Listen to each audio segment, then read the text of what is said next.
So welcome to this last session at the lunch table where people asking questions that we couldn't answer in the couples retreat. I felt like we have just scratched the surface, so people had so much openings and so much deep dives. So in this session, there are different topics around your orgasmic potential, kind of more general questions. It's not the best quality, so I just recorded that from far distance, and I needed to crop in because I wanted to keep the confidential agreement that people are not being seen and people cut it out who don't want to be in the video acoustically. So let's dive in, and I hope you get your questions answered if they haven't been during this entire Orgasmic Blueprint Couples Retreat recordings, or they came up during them, or that you have in your mind anyway. Okay, let's dive straight in and enjoy that last session. But there's one important piece I just have completely not said at all. So now when you say cervix, there's a neurological importance to that, why women needs to feel safe in connection, because the cervix is connected with the vagus nerve. So the uterus has this vagus nerve activity, and that's why women need to feel safe. Otherwise, this is not open. And we men, we don't have that. We have just a nerve that is a pudendal nerve that runs through the spine. It comes out of the lower back with the lumbar spine, and that goes towards the penis, the sacrum, the anus. But there's no internal nerve connected through the body. There's just an external nerve that runs through the spine. And this pudendal nerve, women have them as well. But there's as well in the women's body a nerve that calls a hypogastral nerve that is related to the solar plexus. And there is the vagus nerve connected to the uterus. And that's why this is so much more complex for a woman to have sex than for a man. We are just like, yeah, switch on or switch off. Yeah, what? Just like on or off, okay. And for women, just like you need to fine tune and have this adjustments in different areas. Emotional, safety, and physical connection. And specifically the vagus nerve is the, neurologically spoken, the spiritual highway into DMT, because the DMT release literally starts to happen in the woman's body first, and then we guys, if we are lucky, we're riding the waves with it. Anal sex. The first thing I would like to say about anal sex is that for all women, before you let a man penetrate you in any form, make sure that he has been penetrated. That the guy knows how it feels to get something into your body, and not contract, hold down, or shut down. That you know being penetrated and surrender to something that is entering you is a different experience than actually only being in the performance side of things. And there's a different thing specifically about anal sex for men in the first place, is the connection in the woman's womb, so the cervix connection to the vagus nerve activity, is a certain gland around the man's prostate, the kappa gland, and the nerve connection to the vagus nerve is a dormant nerve on this kappa gland. So when men learn to relax and being penetrated, this starts to opening up this internal connection. Anal sex, the other way around, men penetrating women anally, is most women are very relaxed about it. And some women, they have a kind of pudendal wiring that is more active in the anus than in the yoni or in the clitoris, and they just want more anal sex. So some women are more question about sublimation, and I did not know in the first place what sublimation meant when tantric practitioner was talking about that, so I was looking to the original form of it. So sublimation is, for example, when you use an aggregate function, for example, of water, there are three different layers of water. One is ice, one is fluid, and one is gas. Yeah?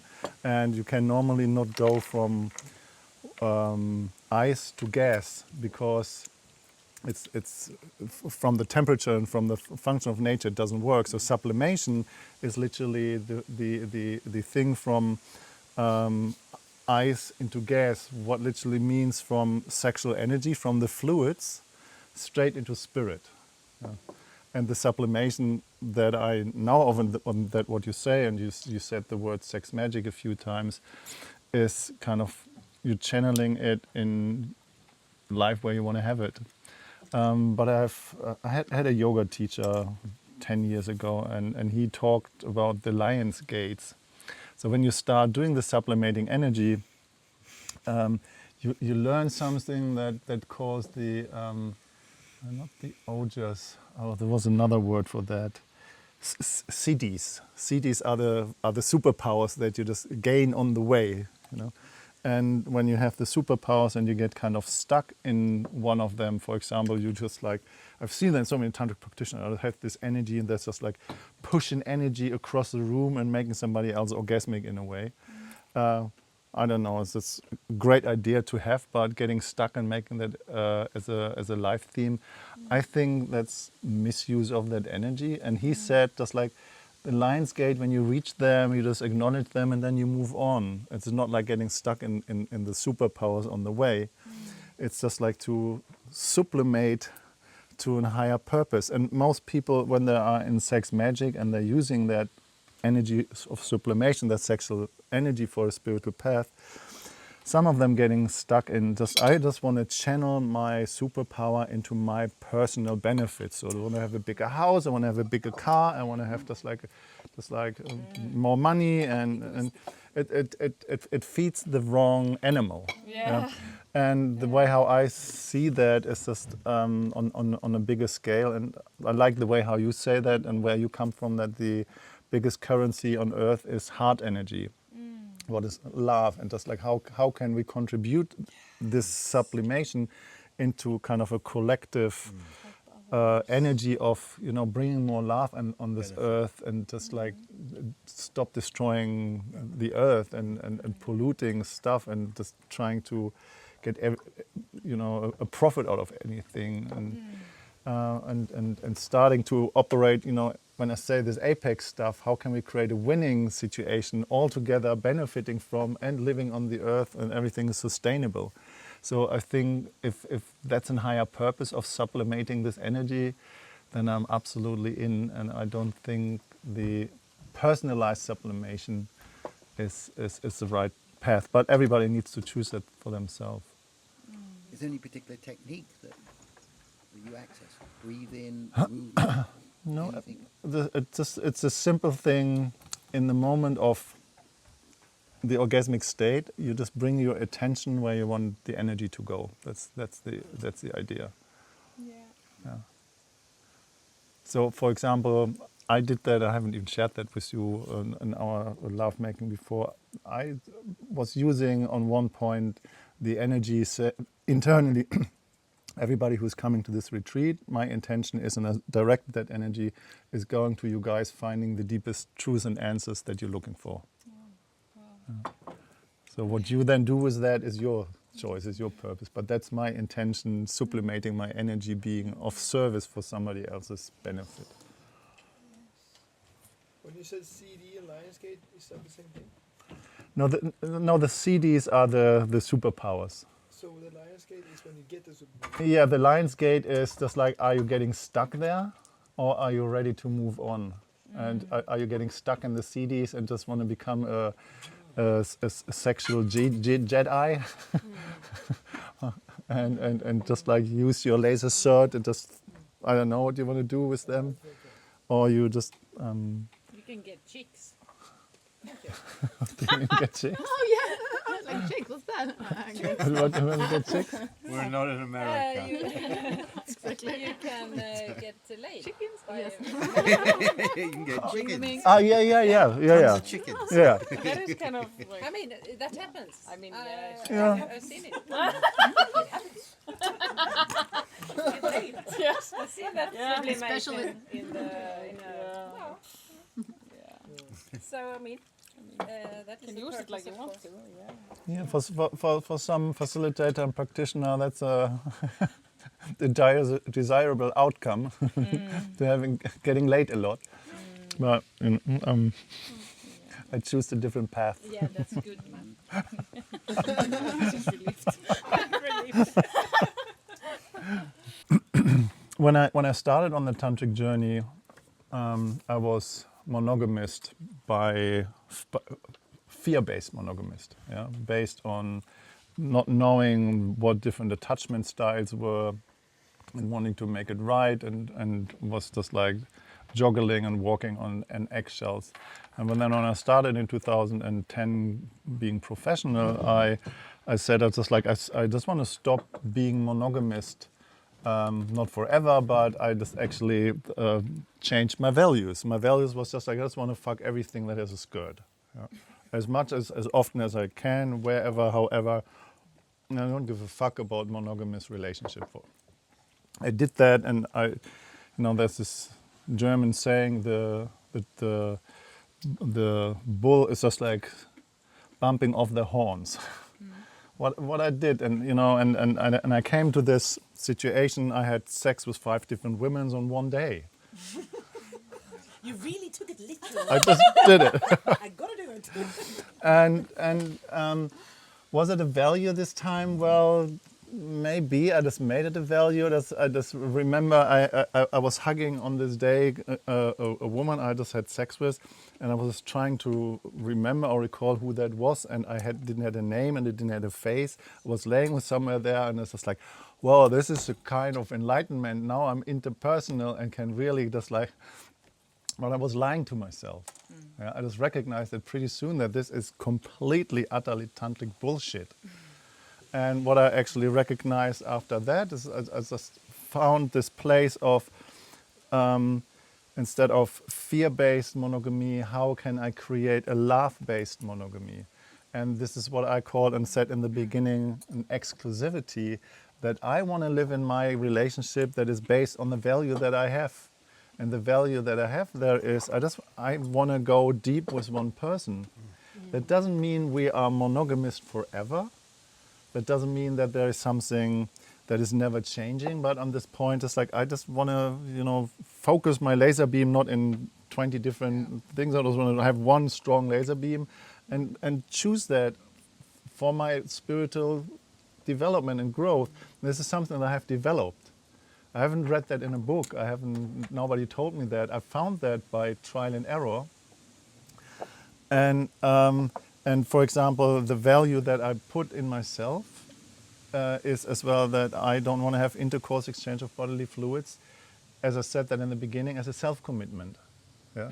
But I like this idea because I really love and care, and I hope the same energy comes back.